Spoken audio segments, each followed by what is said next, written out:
কোহলির সেঞ্চুরি পাকিস্তানকে প্রায় বিদায় করে সেমিতে ভারত।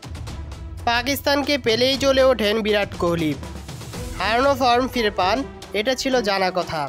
সেটা আজ দুবাই ইন্টারন্যাশনাল ক্রিকেট স্টেডিয়ামে আবারও প্রমাণিত হলো। শেষ মুহূর্তে বাউন্ডারি মেরে সেঞ্চুরি পূরণ করলেন তিনি। সেই সঙ্গে পাকিস্তানকে 6 উইকেটে হারিয়ে আইসিসি চ্যাম্পিয়ন্স ট্রফির সেমিফাইনালে জায়গা করে নিল ভারত। আর স্বাগতিক পাকিস্তানকে বিদায় প্রায় নিশ্চিত করে দিল তারা। আগামীকাল সোমবার নিউজিল্যান্ড যদি বাংলাদেশকে হারিয়ে দেয় তাহলে পাকিস্তানের বিদায় নিশ্চিত হয়ে যাবে। দুবাইতে টস জিতে ব্যাট করার সিদ্ধান্ত নেয় পাকিস্তান। ভারতীয় বোলারদের নিয়ন্ত্রিত বোলিংয়ের মুখে 49.4 ওভারে 241 রান তুলে অল আউট হয়ে যান পাকিস্তান। জবাব দিতে নেমে বিরাট কোহলি সেঞ্চুরির ওপর ভর করে 45 বল হাতে রেখেই জয়ের লক্ষ্যে পৌঁছে যান ভারত। তবে পাকিস্তানের ফিল্ডারদের দায় আছে এই ক্ষেত্রে। সহজ কয়েকটি ক্যাচ মিস করেছে তারা, সেগুলো ধরতে পারলে ফল ভিন্ন রকম হতেও পারত। 43তম ওভারে খুশদিল শাহ বল করতে শুরু করলেন। তখন জয়ের জন্য ভারতের প্রয়োজন 4 রান, আর সেঞ্চুরি পূরণ করতে বিরাট কোহলির প্রয়োজন 5 রান।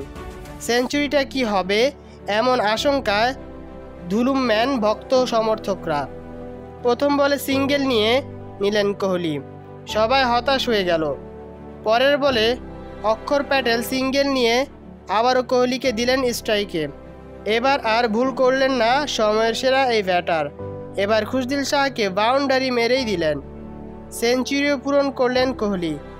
সে সঙ্গে জয়ের বন্দরেও পৌঁছে গেল ভারত।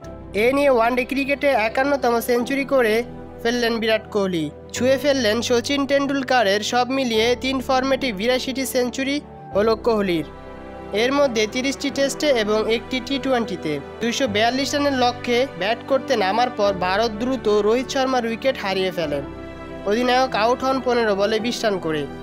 শুভমান গিল এবং বিরাট কোহলি 64 রানের জুটি গড়ে ভারতকে সহজ জয়ের পথে নিয়ে যান। শাহিন শাহ আফ্রিদি 2 উইকেট নেন এবং 1টি করে উইকেট নেন আবরার আহমেদ ও খুশদিল শাহ। যারা চ্যানেলটা এখনো সাবস্ক্রাইব করেনি তারা চ্যানেলটা এখনো সাবস্ক্রাইব করুন এবং পাশে থাকা বেল আইকনটি বাজিয়ে দিন।